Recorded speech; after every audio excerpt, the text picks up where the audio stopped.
So the first thing we need to do in this course on linear algebra is to get a handle on vectors, which will turn out to be really useful for us in solving those linear algebra problems. That is, the ones that are linear in their coefficients, such as most fitting parameters. We're going to first step back and look in some detail at the sorts of things we're trying to do with data and why those vectors you first learned about in high school are even relevant. And this will hopefully make all the work with vectors a lot more intuitive. Let's go back to that simpler problem from the last video, the histogram distribution of heights of people in the population. You know, there aren't many people above about 2 meters, say, and there aren't really very many people below 1.5 meters. Say we wanted to try fitting that distribution with an equation describing the variation of heights in the population. And let's say that equation has just two parameters, one describing the centre of the distribution here, and we'll call that mu, and one describing how wide it is, which we'll call sigma.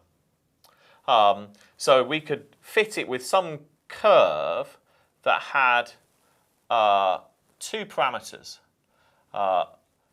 mu and sigma. And I would use an equation like this. I'd call it f of x, some function of x, where x is the height, is equal to 1 over sigma root 2 pi times the exponential of minus x minus mu squared divided by 2 sigma squared. So this equation only has two parameters, sigma here and mu, and it looks like this. And it has an area here of 1 because there's only 100% of people in the population as a whole. Now don't worry too much about the form of the equation. This one happens, this is called the normal or Gaussian distribution, and it's got a centre at mu and a width of sigma. And it's normalised so that its area is 1. Now, how do we go about fitting this distribution? That is, finding mu and sigma, or the best possible mu and sigma, that fits the data as well as is possible. Imagine that we had guessed that the width was wider than it really is, but keeping the area at 1. So if we guessed that it was a fatter and probably a bit shorter distribution, something like that, say. So this one has something like that. This one has a wider sigma, but it's got the same mu. It'd be too high at the edges here and too low in the middle. So then we could add up the differences between all of our measurements and all of our estimates. We've got all of these places where we underestimate here and all of these places where we overestimate here. And we could add up those differences, or in fact the squares of them, to get a measure of the goodness or badness of the fit. And we'll look in detail at how we do that once we've done all the vectors work and once we've done actually all the calculus work.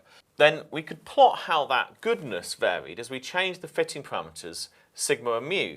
And we get a plot like this. So if we had our correct value, our best possible value for mu here, and our best possible value for the width sigma here, we could then plot for a given value of mu and sigma what the difference was. So if we were at the right value, we'd get a value of goodness where the sums of the squares of the differences was 0. And if mu was too far over, if we had misestimated mu and we'd got the distribution shifted over, i.e. the width was right but we had some wrong value of mu there, then we get some value of all the sums of the squares of the differences of our goodness being some value here that was higher. And it might be the same if we went over the other side and we had some value there. And if we were too wide, we'd get something there, or too thin, we'd get something that was too thin like that. Something like that, say. So we'd get some other value of goodness. And we could imagine plotting out all of the values of where we had the same value of goodness or badness for different values of mu and sigma. And we could then do that for some other value of badness, and we might get a contour that looked like this, and another contour that looked like this, and so on and so forth. Now, say we don't want to compute the value of this goodness parameter for every possible mu and sigma. We just want to do it a few times and then find our way to the best possible fit of all.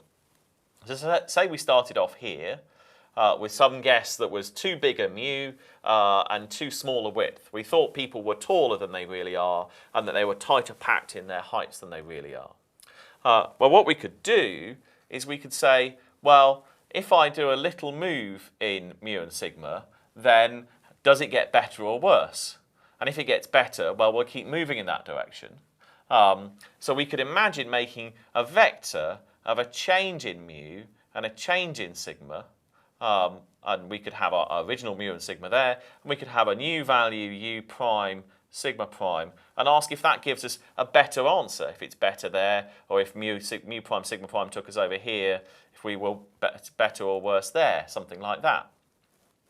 Now actually, if we could find what the steepest way down the hill was, then we could go down this set of contours, this sort of landscape here, towards the minimum point, towards the point where we get the best possible fit. And what we're doing here, these are vectors. These are little moves around space. They're not moves around a physical space, they're moves around a parameter space, but it's the same thing.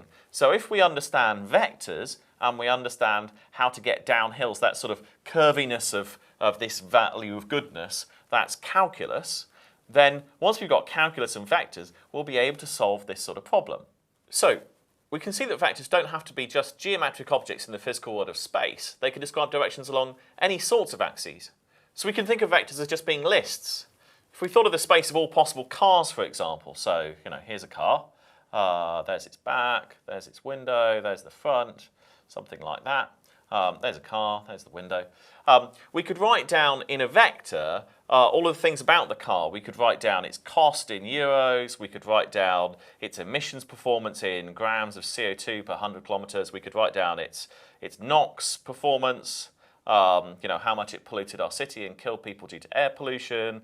We could write down its Euro NCAP star rating, how good it was in a crash. We could write down its top speed and write those all down in a list that was a vector. That'd be more of a computer science view of vectors, whereas the spatial view is more familiar from physics. In my field, metallurgy, I could think of any alloy as being described by a vector that describes all of the possible components, all the compositions of that alloy. Einstein, when he conceived relativity, conceived of time as just being another dimension. So space-time is a four-dimensional space, 3 dimensions of meters, and 1 of time in seconds. And he wrote those down as a vector of space-time, of x, y, z, and time, which he called space-time. When we put it like that, it's not so crazy to think of the space of all the fitting parameters of a function, and then of vectors as being things that take us around that space. And what we're trying to do then is find the location in that space where the badness is minimized, the goodness is maximized, and the function fits the data best. If the badness surface here was like a contour map of a landscape, we're trying to find the bottom of the hill, the lowest possible point in the landscape. So to do this well, we'll want to understand how to work with vectors and then how to do calculus on those vectors in order to find gradients in these contour maps and minima and all those sorts of things.